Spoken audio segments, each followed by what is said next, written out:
Ibu ini selalu membuat bekal untuk anak perempuannya. Bekal itu dibuat untuk mengejek putrinya yang sudah remaja. Alasannya karena anak gadisnya nggak pernah berbincang dengannya ketika di rumah.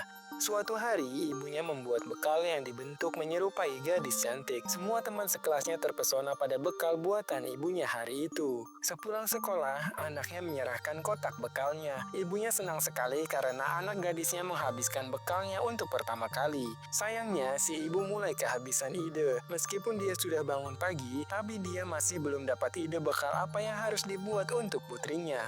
Saat anak gadisnya hendak berangkat sekolah, ibunya cuma bisa membekali 2 kepal nasi putih. Anaknya tersenyum bahagia karena dia nggak harus nunjukin bekal aneh di depan teman-teman sekelasnya. Saat itu, anak sulungnya berkunjung. Ibu itu bercerita kalau dia kehabisan ide untuk membuat bekal adiknya. Kakaknya lalu memberi saran untuk menuliskan pesan-pesan di bekalnya. Keesokan harinya, ibunya membuat bekal dengan tulisan bahwa anak gadis itu nggak pernah ngebantu ibunya nyuci piring setelah makan. Pesan itu membuatnya ditertawakan oleh teman sekelasnya. Malam harinya, anak gadisnya mencuci piring untuk pertama kali. Ibunya sangat senang karena pesan yang dipraktekkan oleh putrinya. Sayangnya, anak gadisnya belum mau berbicara dengannya. Ibunya nggak tahu apa sebabnya hingga dia menemukan buku diari putrinya. Di buku itu, putrinya bilang kalau dia marah ke ibunya karena setelah kematian ayahnya karena kecelakaan, ibunya nggak pernah memberi perhatian kepadanya. Ibunya malah menyuruh kakak perempuannya untuk mengasuhnya. 3 tahun berlalu, putrinya mengikuti interview kerja di sebuah kota besar dan dinyatakan lulus. Dia langsung bergegas pulang untuk memberi kabar gembira ke ibunya. Sayangnya, dia malah mendapati ibunya terjatuh di depan rumah dan menderita stroke ringan.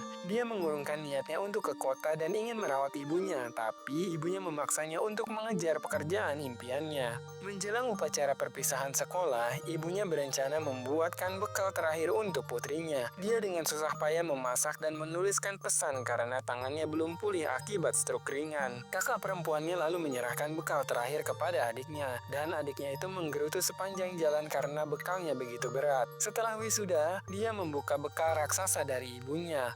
Lapisan atas berisi makanan yang sangat lezat, dan ketika dia membuka lapisan kedua, dia membaca pesan panjang dari ibunya. Ibunya berterima kasih karena anaknya mau memakan bekal yang dibuatnya selama sekolah meskipun hubungan mereka kurang baik. Pesan itu membuat si gadis menangis terseduh disaksikan oleh teman-teman sekelasnya.